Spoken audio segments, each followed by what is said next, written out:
Pilipinas, magandang araw po sa inyo, Luzon, Visayas at Mindanao. Ang bilis ng hustisya sa administrasyon ni PBBM. Si Alice Guo, remember si Alice Guo? Yung Pogo Queen, yung dating alkalde dyan sa Tarlac, hinatulan na agad ng korte. Posible pala yan, ba't hindi nagawa yan ng mga previous administration? Ay, sorry, protektado pala yung mga Pogo nung panahon ni Digong. Pero ngayon, hindi na po yan umubra. Hinatulan agad ng guilty. At alam mo kung ano yung hatol? Habang buhay na pagkakakulong kay Alice Guo. Biruin mo, pinaniwala mo yung mga residente na ikaw ay Pilipino, yung pala, hinayaan mo mag-operate yung napakalaking sugalan dyan sa lugar mo.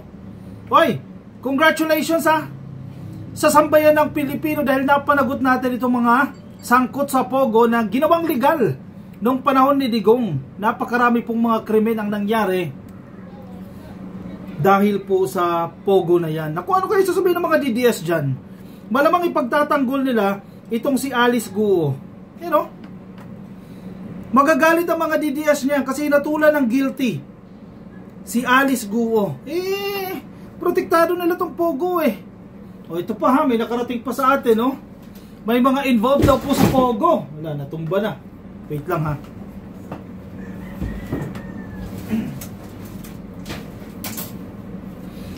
May nakarating po sa atin na may mga madadaldal ngayon na todo ba siya presidente, si ate, involved pala sa Pogo. Naku po, may operasyon pala kayo dyan. Naku po, anong gagawin nyo ngayon? Breaking news, Alice Guo, several others convicted with reclusion perpetua. Habang buhay na pagkakakulong po ito and asked to pay a 2 million peso fine over charges of qualified trafficking in persons by Pasig Regional Trial Court, Branch 167, ngayong araw po ng Huwebes. Ang bilis kumilos ng ano no? Ng korte, Pasig Regional Trial Court. Maraming salamat po sa inyo. Kahit papano, makakamit po natin ang hustisya at kahit papano, hindi na po ito pamamarisan. Sana, di ba? Kasi anong panahon ni Digong kasi, parang normal na lang yan eh. Di ba? Sige, mag-operate ka ng Pogo, okay na yan. Kasi niligal nga ni Digong yan eh. Mga DDS, tuwan-tuwa nga eh. Oh. Napakaraming Chinese eh. Tumaas daw po yung tourism ng Pilipinas dahil sa mga Chinese. Yung pala, naging kumpulan pala tayo ng sugalan. Dito ginagawa yung kanilang mga krimen. Diyan sa Pogo na yan. Si Harry Roque, dyan din yumaman. Sa kanya nangungupahan yung mga Chino. Diyan sa Baguio, di ba? Na-raid. Nag-abogado pa. Kaila Cassandra Ong. Siya pa yung nagpa-follow up. Kumusta na sa PAGCOR? Kumusta yung application ng permit? Nagpakasasa yung mga tao na yan. Tapos ngayon, nagtatago. Si Roque Asif walang nangyari. Hanggang ngayon, nagtatago pa rin. Pugante pa rin. Nandiyan pa rin po sa The Hague o sa The Netherlands, nagtatago. Ayaw panindigan itong krimen na yan. Tignan mo yung boss mo. Hinatulan na ng guilty tapos ikaw nagtatago. Oy, harapin mo naman yung kaso mo. Kaya galit na galit sila kay PBBM kasi mabilis umusad ang hustisya. Hindi lang yan ha. Hindi lang kaso ni Alice Guo. Isa pa. Dito sa flood control projects, ng isang araw lang nakapagsampa na agad ng kaso sa Sandigan Bayan. Ang ombudsman, Sandigan Bayan na kinabukasan. Niraffle agad yan sa mga hukom, sa mga judges. At baka matapos na itong buwan na to eh. May warrant of arrest na laban kay Zaldico at sa mga opisyal ng DPWH. Ganyan kabilis kumilos. At matibay yung mga kaso. Kailangan mapapanagot. Tira mo, example. Kung hindi matibay yung kaso kay Alice Guo, baka na-dismiss lang yan. Alam mo kung bakit? Well connected si Alice Guo. Napakayaman ni Alice Guo. Trillionaire yan. Kung hindi matibay yung kaso, kung panahon ni Digong yan, absuelto yan si Alice Guo. Hindi mapapanagot yan. In the very first place, hindi magkakaroon ng investigasyon dyan sa Senado. Kung panahon ni Digong, kasi protektado niya nga yung mga Chino na involved dyan sa kalokohan eh. In fairness, kay Risa Ontiveros, malaki rin po ang kanya naging papel dyan at ang mga senador natin. Dahil po sa inyong investigasyon, mas napabilis po yung paghalungkat sa mga ebidensya. At ayan na, na-convict na itong si Alice Guo. Isa pa. Ito pa may pinapatawag na. Tiyanan! Si Marcoleta. na isa din pong akala mo ay abogado ng mga Diskaya, pinapatawag na siya ng COMELEC. Naku po sir, nag-issue po ng show cause order ang COMELEC laban kay Marcoleta kaugnay po dito sa kanyang SALN at sa kanyang SOSE. Hindi tugma-tugma di ba? Saan ka ba naman nakakita? Yung SOSE niya ang taas, di ba?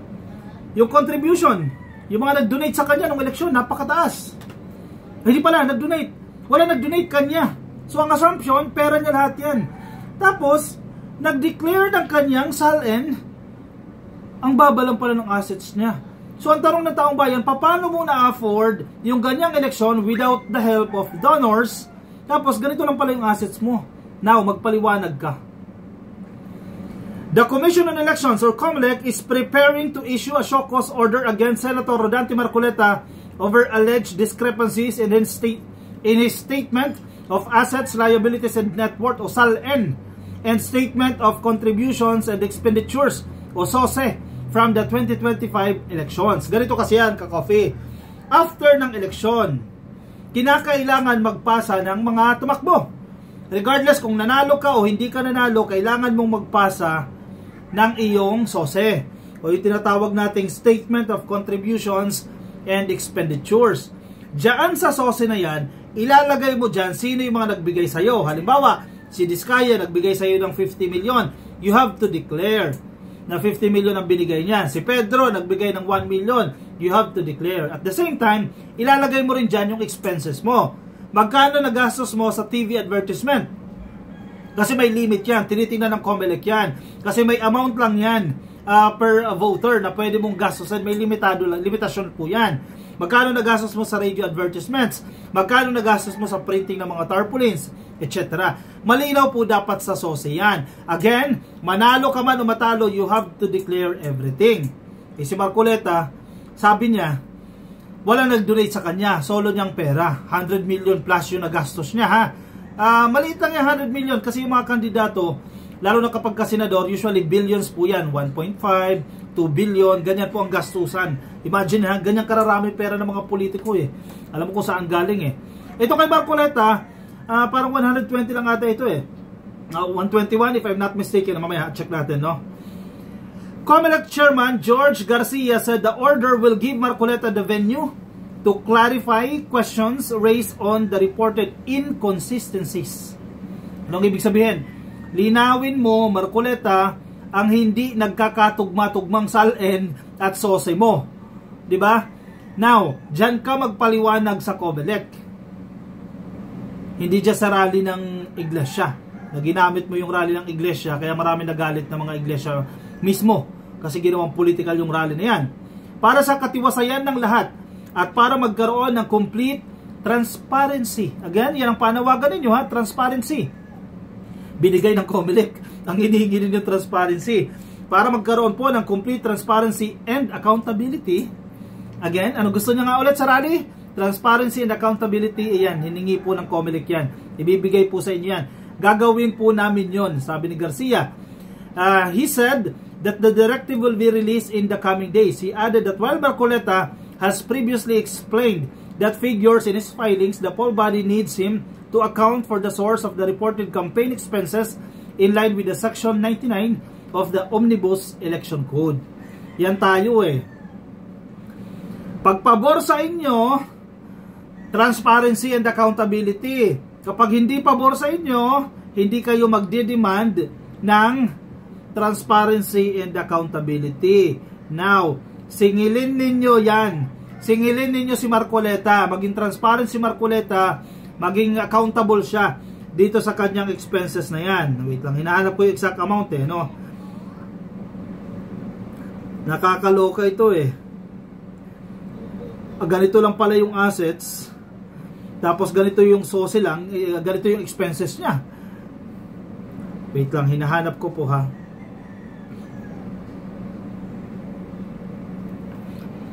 Ngayon, habulin nyo, pag-explain nyo, total may rally daw sila ka-coffee.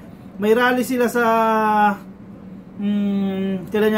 may rally sila sa November 30. May magaganap daw po silang rally pero hindi daw po welcome yung mga BBM supporters. Hindi daw po welcome dyan. Hindi mag-rally kayo. O patalsikin nyo na naman ang presidente, hindi pa ba kayo nadadala, palpak na ngayong rally ninyo, kalahating milyon mahigit na, yung nagpunta dyan, palpak pa rin. Yan, ito, nakita ko na yung figure, no? Marcoleta previously admitted that he did not declare the contributions he received for the 2025 May elections in his SOSE, as his donors requested anonymity. Based on his SOSE, the Solon spent 139.9 million pesos for his campaign in the midterm elections, higher than his declared SALN of 51.9 million pesos. Biruin mo yung discrepancy. 1.39 million ha? 139 million nagastos mo sa eleksyon. Paano mo gagawin yan kung ang pera mo lang, ang assets mo ha? 51.9. Total yan. Ibig sabihin kasama pa yung properties dyan. Di natin pinag-uusapan yung cash dyan. Sa kabuuan yan. Sa madaling sabi, may problema.